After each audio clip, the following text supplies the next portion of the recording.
Small flowers. The particles were small, like little grains of black sand. I found them inside of a human ruin. I discovered an android hiding inside of the structure and exterminated it in a battle that lasted 5 days and 20 hours. I had reduced the enemy to rubble after slamming it against the wall. I found the particles as I was cleaning the remains. There were several glass jars lined up on a crude shelf. Most of the jars were empty or broken, but one of them was still in good condition. I carefully lifted it and saw inside a heap of tiny particles. Using the database, I was able to find that these particles were seeds of a plant, but I couldn't find further information. After staring at the jar for quite some while, I decided to take it back as research material. It had been thousands of years since the war began between the androids and us machines. Androids had impressive battle capabilities, and it wasn't rare for 100 of us to fall before the attacks of a single android. But we would win. By repeated self-regeneration and multiplication, we would simply outnumber them. 1,000 of us if 100 wasn't enough. 10,000 if the 1,000 failed. We would repeat over and over, multiplying in the process. The most important resource in winning a war is time. Fight until we won. That was the greatest lesson in battle we had received from our creators. However, we were completely indifferent to anything outside of battle.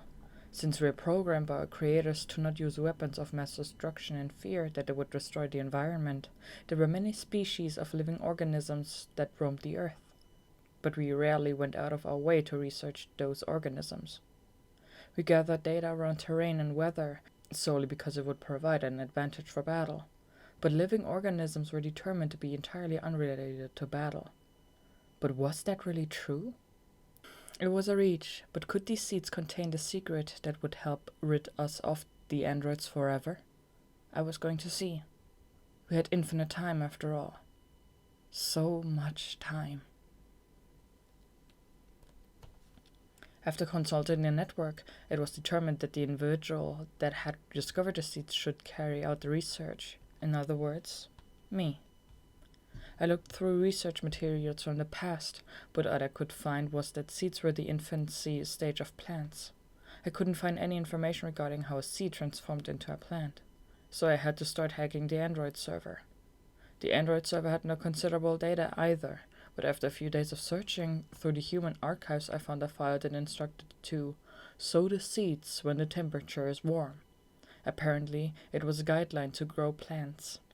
But I didn't know how warm the temperature was supposed to be, or where to sow the seeds.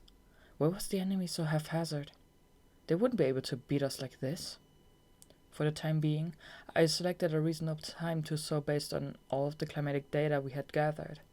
I decided to sow the seeds in server media. To be honest, I wanted to exhaust all the possibilities at once, but I only had a limited number of seeds. I narrowed down the media to 3: sand, concrete, and dirt. Records indicated that all these media contained living organisms at one point. But if my predictions were correct, dirt seemed to have the highest possibility to be correct. 7 days later, I discovered the seeds had sprouted from the dirt. I reported to the internal network that my predictions had been correct.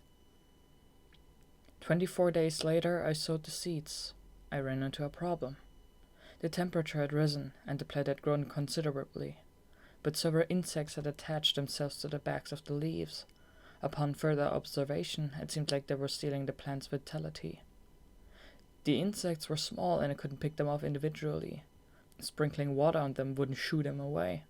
I tried hitting them with a low-output laser, but it blew off the leaves of the sample as well. They were so irritating despite their small size. No, being small made them irritating. This concept was foreign to us machines, as we strived to ever increase our mass and volume. Perhaps it was a good lesson. I chose to share it with the server as soon as I had all the data. 85 days since I sowed the seeds. Rain. The insects had damaged the plant quite well, but the plant was still growing, and looked to have enough water to keep going. The intel I had gathered before had recommended that a weak to medium strength alkaline water source be used, so I sprinkled some neutralizer in the water supply to maintain the alkalinity. But I wasn't sure if this method was the proper way to nurture a plant. Outside, there were giant plants wrapped around buildings like snakes. How were those able to grow so big? Had they acquired a resistance to acid rain by adapting to their environment?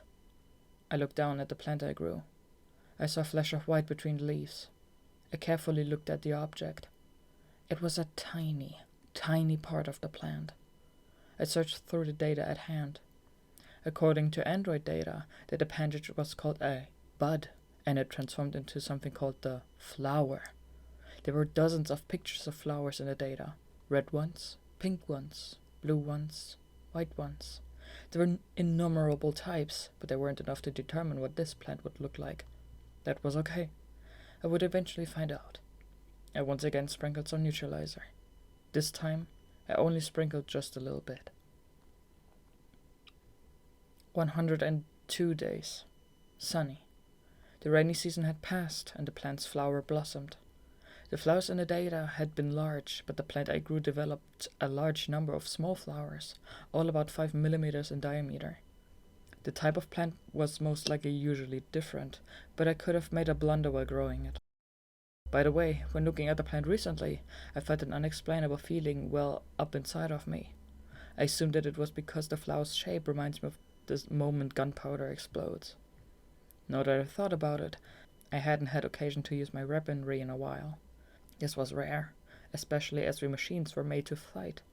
But growing this plant was an important mission. No matter how much I wanted to fight, I would never leave this plant and succumb to my desires. The transmission suddenly came. It was a short message, encoded 200 times over, and it took me, who was operating alone, 4 days to decode it. I knew what the affair was before even opening it. I've only received a few messages with such heavy encoding.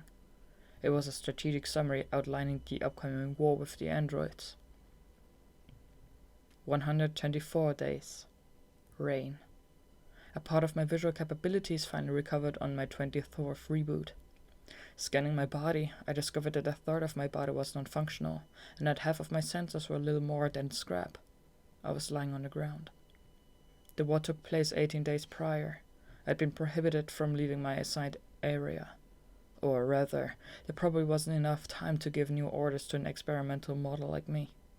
From the video footage I'd recorded, I had been ambushed by android fire and rendered unfunctional. I tried to move my body, but I heard only a horrid grinding noise, and I couldn't stand up. It seems I was considerably damaged. I was exasperated, since it would take about half a month for the self-recovery units I had on hand to repair me. With difficulty, I turned my head around to see a white blob. After focusing my camera, I realized it was the flower I had grown. Most of the plant had been blown away by shock waves and such, but a small part of it had been sheltered from any damage. Judging from how the parts around it were burned to a crisp, it was almost a miracle. A plant that doesn't move, and myself, who couldn't move. After recording the plant with my camera for a while, I initiated my self-recovery process. My job was not over yet. My mission was to see what would happen to this plant. After that, the plant kept the flowers, unchanging. I kept recording the flower. It had been 22 days since I rebooted, and I had completely recovered all my functions. During the battle, I was cut off from the machine network, which was a problem, but that didn't affect my horticultural mission. I had learned what was needed to maximize a plant's growth potential from this experiment. What the right amount of water was, which temperature was appropriate, and what soil was optional. Even a downpour or storm, I dedicated myself to preserving the perfect environment for my plant. The plant had recovered from the battle and had developed even more flowers. Now, when I looked at the flowers, I no longer felt anxious. 280 days since I sowed the seeds. I discovered that a part of the plant had become brown. I didn't think much of it since it had happened many times in the past, but this time the color spread day by day until it enveloped the whole plant. I felt a response from one of my sensors. When I looked up, there was falling snow.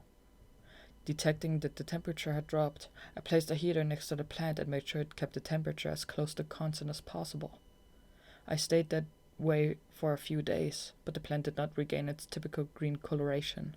In fact, it looked like it was starting to fall apart. For the first time in a while, I retrieved the reference data and tried to find a method to fix the plant, but there was nothing useful in the data. All the entries recorded information up until the flower bloomed or the fruit prospered, but there was no data about what happened after. Several more days passed, and the temperature grew even colder. The frequency of days it snowed increased. I decided to protect the plant by covering it with my hands. I kept protecting the brown plant. My mission was not over. I needed to fix the plant. I needed to understand and learn. I will eventually fix this plant. After all, I have all the time in the world.